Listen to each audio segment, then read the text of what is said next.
이 아침에 저희들이 에스겔서 47장, 48장 두 장의 말씀을 읽었습니다. 그리고 오늘로서 에스겔이 끝나게 되고 내일은 다니엘서로 들어가도록 하겠습니다.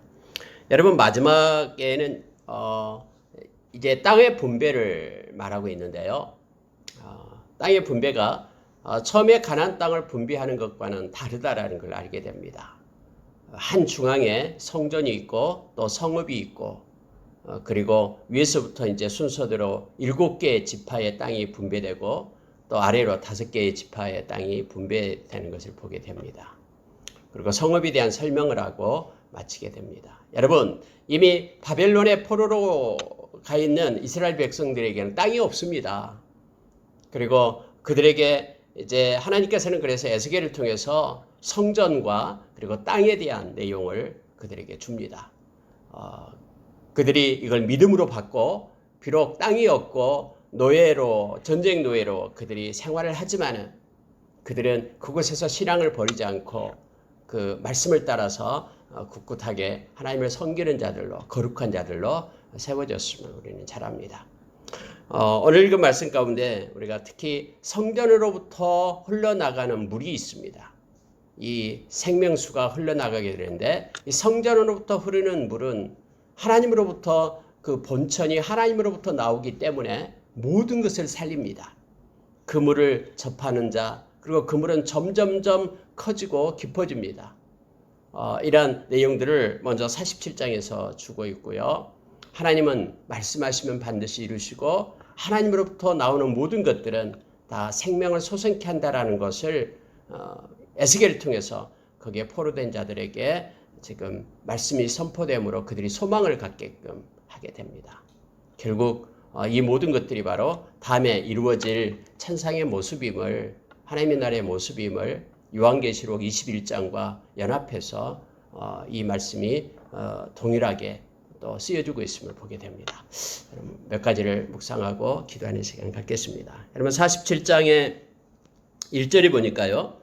그가 나를 데리고 성전문에 이르시니 성전 앞면이 동쪽을 향하였는데, 언제나 성전은 동쪽을 향하고 있죠.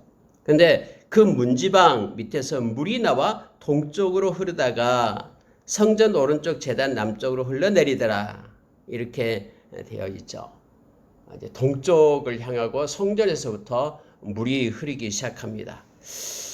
여러분, 2절을 보니까 그가 또 나를 데리고 북문으로 나가서 바깥길로 꺾어 동쪽을 향한 바깥문에 이르시기로 본즉 물이 그 오른쪽에서 스며 나오더라 해서 성전으로부터 점점점 물이 지금 시작되고 있는 것을 이렇게 표현해주고 있습니다. 이미 여러분, 동쪽을 향한 바깥문은 하나님이 닫았죠.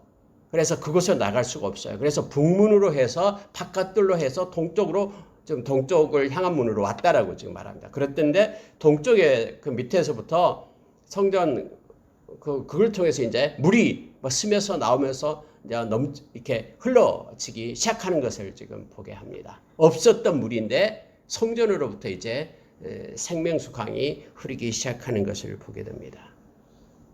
하나님이 생수의 근원이 되시죠.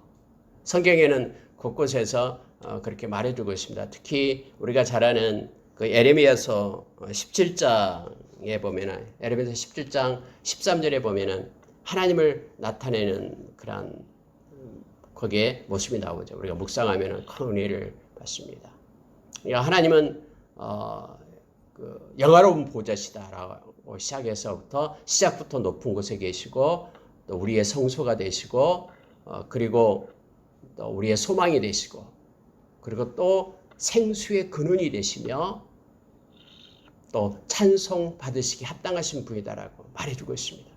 하나님으로부터 나오는 이 생수, 이것은 바로 하나님 그 성전에 계시는, 임재에 계시는, 이 성전에는, 에스겔 성전에는 하나님의 그런 영광이 임했죠. 그리고 하나님이 떠나지 않는다라고 약속했어요. 그 성전으로부터, 성소로부터 흘러나오는 그러한 생수를 지금 표현해주고 있습니다. 여러분, 이것은 하나님께서 이 생명을 살리시는 생수를 지금 에스겔을 통해서 환상으로 보게 하시고 하나님께서 이제는 일하시고 또 일으켜 세우겠다라는 축복을 지금 선포하고 있는 내용입니다.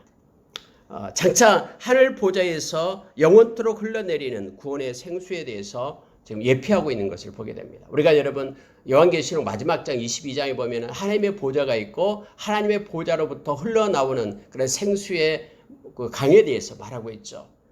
좌우의 나무들이 또 12달 동안 이렇게 달마다 다른 그런 실과를 맺으며 또 이파리를 가지고 치유하는 그런 놀라운 일들이 우리가 요한계시록 22장 하늘의 보좌로부터 나오는 생수의 강에 대한 표현을 말하고 있는데요. 이러한 내용하고 같이 연결이 되고 있고 거기에 대한 예표로 이렇게 쓰여지고 있음을 보게 됩니다. 뿐만 아니라 여러분 우리가 요한복음 7장 38절에서 예수님께서 그렇게 말씀하셨죠. 우리 배에서 생수의 강이 흘러나리라라고 말합니다. 그런데 이때 생수의 강은 성령에 대해서 말씀하신 것이라고 말했죠. 여러분 고린도전서 3장 16절에서 우리의 몸이 성전이다 그랬고요. 우리 안에 성령님이 계신다라고 말씀했죠. 결국은 이 하나님의 임재가 있는 하나님으로부터 이 생명수가 흘러나오게 되고요. 우리가 성전일 때 성령님이 우리 안에 계시기 때문에 성전이 되고 그 안으로부터 성령님으로부터 하나님으로부터 이렇게 영원토록 그런 생수의 강이 흘러나오게 됨을 알게 합니다. 하나님으로부터 나온 것만이 생명입니다. 그리고 그것이 살리게 됩니다. 그래서 우리가 예수 그리스도가 이 생명 되신다라고 말씀하죠. 이 조회라고 말씀을 해서 예수님을 우리의 마음 가운데 모시고 예수님을 모시는 자가 바로 생명을 가진 자가 되는 거예요. 예수님은 그래서 요한복음 곳곳에서 나는 생명이다라고 언제나 선포를 하시는 거예요. 예수님이 없으면 그래 생명이 없는 거예요. 예수님은 하나님이시니까 하나님으로부터만 이 생명이 공급되고 흘러나오고 이것이 모든 것을 일으켜 세우고 살린다라는 것을 알게 합니다. 예수님은 생명의 떡이다, 생명의 빛이다, 길이요 진리요 생명이다, 또 부활이요 생명이다. 오직 예수님만이 생명 되십니다. 하나님이신 그분만이 생명이고요. 그래서 우리에게 영원한 생명을 주신 분이 그분과 함께 할 때에 우리에게 생명이 임함을 알게 합니다. 여기 보니까 여러분 한 사람이 그 사람이 이제 손에 줄을 잡고 이렇게 측량을 합니다. 그러면서 여기는 에스겔로 하여금 그 흘러가는 물을 건너가게끔 그렇게 하죠. 처음에는 발목, 다시 천척을 측량하고 나니까 그 다음에 무릎, 그 다음에 허리, 그 다음에는 5절에 보니까 다시 천척을 측량하시니 물이 내게 건너지 못할 강이 된지라. 그래서 그 물이 가득하여 헤엄칠 만한 물이요 사람이 능히 건너지 못할 강이 되었다라고 표현을 하고 있습니다. 점점점 물이 풍성하게 이렇게 솟아오름을 보게 됩니다. 큰 강에 대해서 이제 흘러가게끔 그것을 환상으로 그렇게 보여주고 있음을 봅니다. 하나님 이스라엘 향한 하나님의 그 복이 축복이 더욱더욱 풍성해지고 또 회복된 하나님의 백성들이 그들의 삶이 더욱더 성숙해질 것이라는 것을 이 풍성함과 성숙함이 지금 점점점 이렇게 솟아나오고 더 늘어나는 이러한 물에 대해서 물로 표현해주고 있습니다. 여러분 우리가 로마서 8장 29절 30절에 보면은 이 하나님의 견인에 대한 내용이 나오죠. 하나님께서는 우리를 아시고 우리를 정하시고 그리고 부르시고 의롭다 하시고 그리고 영화롭게 하시는 하나님이십니다. 우리는요 이렇게 멎어 있는 게 아니에요. 하나님은 점점점 우리가 그리스도의 그런 충만한 분량에 이르기까지 우리를 하나님은 세워가시고 그렇게 회복시켜 가시고 이끄심을 합니다. 더 큰 은혜의 바다로 우리를 이끌고 가는 거예요. 이처럼 하나님 안에서는요 점점점 우리에게 하나님의 은혜가 더욱더 커지고 깊어집니다. 뿐만 아니라 신앙의 인격이 점점 우리는 성숙해집니다. 이러한 일을 행하시는 하나님은 여러 가지 것들을 우리에게 가지고 행하시고 계시죠. 때로는 우리가 또 훈련받고 때로는 고난을 당하고 한 것까지도 우리를 성숙한 하나님의 백성으로 세우기 위하여 온전한 자로 세우기 위하여 그렇게 이끄심을 보게 됩니다. 하나님의 은혜의 강은 점점 커집니다. 그래서 우리가 하나님과 우리 주님과 동행하는 삶을 살 때 우리에게는 더욱더 큰 은혜, 어제의 은혜가 아닌 새로운 오늘의 은혜로 우리를 세워가신다라는 것을 우리가 기억하기를 원합니다. 하나님은 이렇게 행하면서 이제 그 물줄기를 따라 성경이 이렇게 표현하고 있죠. 자, 7절을 보니까요. 내가 돌아가니 강 좌우편에 나무가 심이 많더라. 해서 근데 그 나무가 이 물로 인하여 이제 소생하는 그러한 내용이 있습니다. 또 그 나무의 잎사귀가 약 재료가 되고 열매를 맺게 된다라고 성경이 표현해 주고 있죠. 자, 8절에 보니까요. 어디까지 흘러가냐면 아라바로 내려가서 바다에 이르르니 그 흘러내리는 물로 그 바다의 물이 되살아나리라 하면서 이건 하나님으로부터 나온 것이기 때문에 소생하고 회복되고 하는 놀라운 역사가 있게 됨을 보게 됩니다.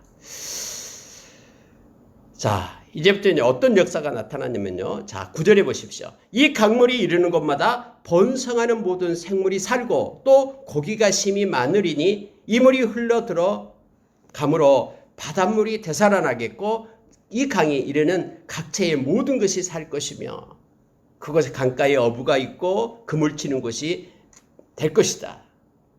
심히 많은 그런 고기들이 있게 될 것이다 하면서 풍성을 상징하고 있습니다. 풍성함과 풍요로움과 이것들이 하나님의 성전으로부터 나온 물에 의해서 주어지게 된다는 것을 알게 합니다. 우리 주님은 이렇게 우리에게 말씀하셨죠. 너희가 나를 떠나서는 아무것도 할 수 없다라고 말합니다. 주님 안에 있기만 하면은 모든 열매를 맺게 되어 있습니다. 주님이 공급하는 그러한 자양분 때문에 그렇습니다. 30배, 60배, 100배의 그 열매는 나의 힘에 의해서 맺혀지는 것이 아니라 주님이 공급하는 그러한 생명수 때문에 맺혀지게 된다는 걸 우리가 깨닫기를 원합니다. 근데 여러분 한 가지 사실이 있는데요. 11절 한번 보십시오. 거기에 진펄과 개펄은 되살아나지 못하고 소금 땅이 될 것이며 아니 모든 것들이 다 소생하는데 되살아나지 못한 것이 있다라고 지금 성경 말하는 거예요. 은혜의 강물이 생명수가 흘러가는데 그 생명수를 받지 않는 것들이 있다라고 말합니다. 그게 뭐냐면은 진펄과 갯벌. 이것은 되살아나지 못하고 소금 땅이 된다라고 말합니다. 여러분 이게 무슨 의미입니까? 이 진펄이라는 것은 그 진흙 수렁을 얘기합니다. 그리고 갯벌이라고 말할 때는 물 웅덩이를 얘기를 하죠. 이 사해 주변에는 그 우기 때 막 넘쳐나고 또 곳곳에 있는 웅덩이가 생긴다고 합니다. 그런데 이러한 갯벌과 이 진펄, 진흙 그런 수렁을 이룬 그런 늪지대를 갖다 우리가 진펄이라고 얘기하는데 갯벌은 웅덩이를 얘기하고요. 그런데 여기에 고인물들이 이제 우기가 지나면 이제 증발돼 버리고 그곳에는 소금만 남게 된다라고 합니다. 어떤 생물도 살지 못하는 곳을 말할 때에 갯벌 그리고 어떤 늪지대를 얘기할 때는 진펄 이렇게 단어를 써서 나타냅니다. 근데 그곳은 새 성전에서 흘러나오는 물로 소생하지 못하고 끝내 버려질 땅이 될 운명이다라고 성경에 기록해 두고 있고요. 하나님의 나라가 실현될 때에 하나님의 이 구원의 축복에서 제외되는 그래서 멸망을 받을 자가 있다라는 거예요. 이것은 다시 말하면 상징적으로 얘기하고 있는데요. 진펄과 갯벌은 이 죄와 죽음의 세력을 상징하고 있음을 보게 됩니다. 언제나 하나님의 그런 생명수가 흘러가지만은 그 생명수를 받지 않을 때는 그대로 죽게 됨을 보게 됩니다. 가지가 그 나무에 붙어 있을 때는 열매를 맺습니다. 그리고 그 생명수를 공급받습니다. 자양분을 받아요. 그러나 가지가 그 나무에서 떨어지게 될 때는 그 뿌리로부터 올라오는 그런 생명수를 얻지 못하죠. 그래서 결국 마지막 때에도 역시 풍성한 그런 은혜의 강이 흐르는데 그 은혜의 강 속에 포함되지 못한 것들도 있음을 성경은 분명히 얘기하는데 그것이 바로 11절 말씀이에요. 진펄과 갯벌은 되살아나지 못할 것이다. 모든 것들이 다 소생하는데도 그것은 되살아나지 못할 것이다라고 말하고 있습니다. 여러분 12절의 말씀은 아까 얘기했던 요한계시록 22장의 말씀을 보게 합니다. 강 좌우가에 각종 먹을 과실나무가 자라서 그 잎이 시들지 아니하며 열매가 끊이지 아니하고 달마다 새 열매를 맺으리니 그 물이 성소를 통하여 나옴이라. 그 열매는 먹을 만하고 그 잎사귀는 약재료가 되리라. 여러분 중요한 말씀이 있는데요. 왜 이 강 그 주변에 나무들이 그렇게 새 열매를 맺고 달마다 12달 내내 새로운 열매들이 나무에서 나오냐? 그러면 그 이유를 성경 뭐라고 얘기하면 물 때문이다라고 얘기하는 거예요. 근데 그 물이 성소를 통하여 나옵니다. 성소에서 나온 물이기 때문에 하나님의 임재가 있고 하나님이 그 생수의 근원이 되셔서 그것으로부터 흘러내리는 것은 그 물이 좌우에 있는 모든 나무들로 하여금 그렇게 열매를 맺게 하고 새 열매를 맺게 한다라고 말합니다. 여러분 이것에 대한 내용은 그래서 천상의 모습을 나타내주고 하늘의 보좌를 나타내주고 있는 것을 보게 됩니다. 생명이 아닌 것은 가치가 없습니다. 아무리 화려하고 멋있게 꾸민다고 해도요. 그 속에 생명이 들어있지 않을 때는 그 아무런 의미가 없게 되는 거죠. 그래서 예수의 생명을 가진 것이 너무너무 이 땅에서 최고의 가치입니다. 아무리 초라하고 보잘것없어도요. 그가 예수의 생명을 가지고 있다 그러면 그 사람은 바로 생명책에 기록된 자죠. 영원한 하나님의 나라를 유업으로 받을 자이기 때문에 가장 존귀하고 보배로운 것입니다. 그래서 우리가 늘 이 땅에서의 가치를 얘기할 때는 바로 예수의 생명을 가지고 말해야 됩니다. 생명이 있는 곳에 머물러야 되고요. 생명을 따라서 가는 것이 최고의 가치임을 우리가 기억을 해야 됩니다. 아무리 화려하고 엄청난 이 땅의 모든 것을 다 준다 해도 이 생명이 없으면 무의미합니다. 그래서 이 말씀처럼 성소에서 물이 통하여 나오기 때문에 그러한 열매를 먹고 생명수로 인하여 이렇게 좌우의 나무들이 이렇게 세워진다라는 것을 보게 합니다. 여러분 13절에서는 이제 땅의 그런 분배를 얘기하고 있는데요.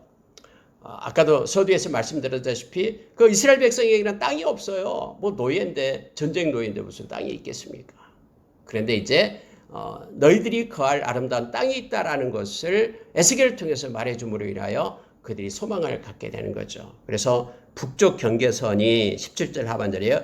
하맛 경계선이 바로 북쪽이 되고요. 동쪽은 요단강이 되고 남쪽은 그 무리봇 가데스까지 애굽 시내에 있는 데까지가 되고요. 서쪽은 이제 대해 이제 지중해를 얘기하죠. 거기까지 이 구역을 정확하게 그렇게 말해 줍니다. 그리고 너희는 전에 했던 것처럼 제비를 뽑아서 그것을 얻게 될 것이다라고 말하고 있고요.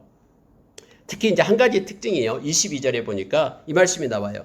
타국인이 있다라는 거예요. 너희와 함께 사는 타국인이 있는데 그 타국인을 본토에서 난 이스라엘 족속같이 여기고 그들도 이스라엘 지파 중에서 너희와 함께 기업을 얻게 하라 라고 말하고 있는 거예요.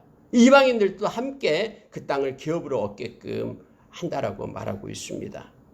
물론 여기서 타국인이다라고 말할 때는 기업을 얻는 타국인은요. 여호와의 신앙을 가진 자죠. 물론 그 징표가 바로 할례를 받고 신앙의 고백을 하는 자들이죠.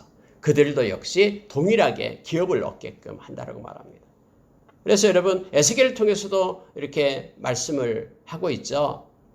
하나님은 모든 열방 가운데 하나님께로 돌아오는 모든 이들은 다 구원을 얻는 백성이 됨을 알게 합니다. 오늘날도 동일합니다.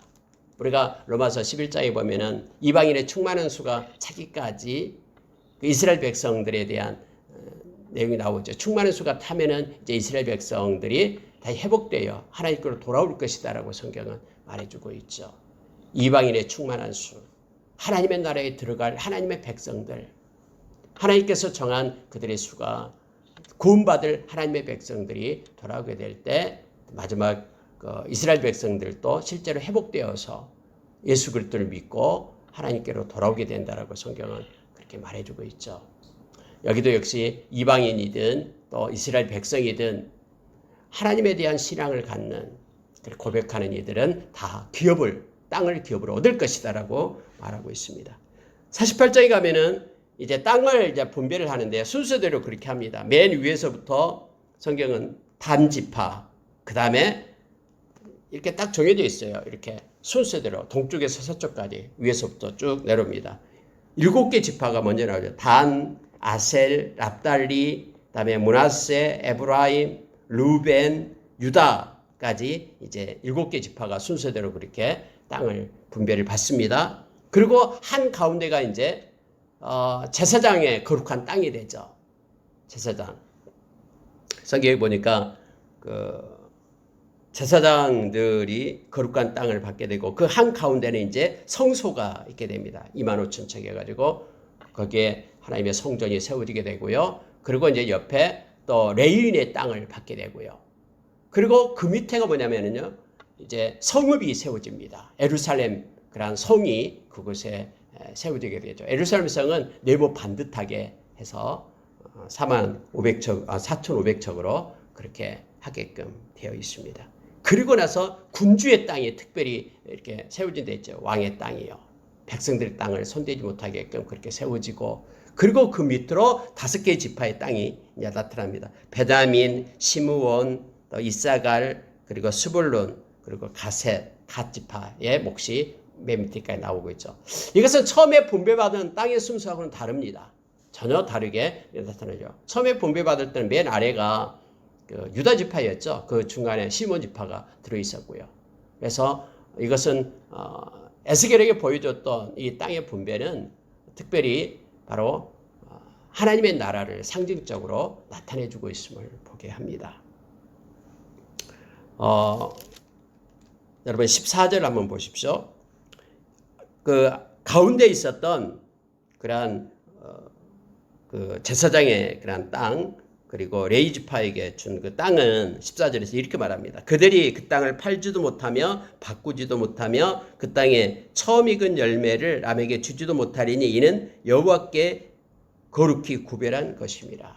그래서 제사장과 레위 지파가 가지고 있는 것들은 하나님께서 거룩하게 구별했기 때문에 이것들을 다른 것하고 바꾸거나 또 팔지도 못하게끔 하나님이 정해놨다라고 말합니다. 그들이 하나님께서 그들에게 준 기업이죠. 그리고 레위 지파 또 제사장, 그들은 하나님이 여호와가 그들의 기업이 돼서 행하게끔 계속 그렇게 하셨죠. 오늘날 저와 여러분이 베드로 전서 2장에 보면은 제사장이잖아요. 예수 믿는 모든 사람이다 제사장입니다. 하나님의 앞에 나와서 예배하는 자들이다라는 것이죠. 그들의 모든 기업이 바로 하나님이십니다. 하나님은 그들에게 공급하고 또 그들이 가지고 있는 것들은 세상 어떤 것과도 바꿀 수가 없습니다. 그것은 하나님이 거룩하게 구별해서 하나님 것으로 택했기 때문에 그렇습니다.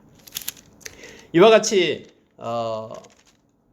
하나님께서는 이제 땅을 에스겔을 통해서 분배될 것이다라고 말합니다. 그리고 나서 마지막으로 어떤 내용으로 끝을 내냐면요, 예루살렘 성읍에 대한 문들에 대해서 말합니다. 그러니까 중앙에 있던 그 4,500척으로 되어 있던 네모 반듯한 그런 성읍이 있잖아요. 예루살렘 성읍을 대해서 말하고 있는데 문이 12개가 있습니다.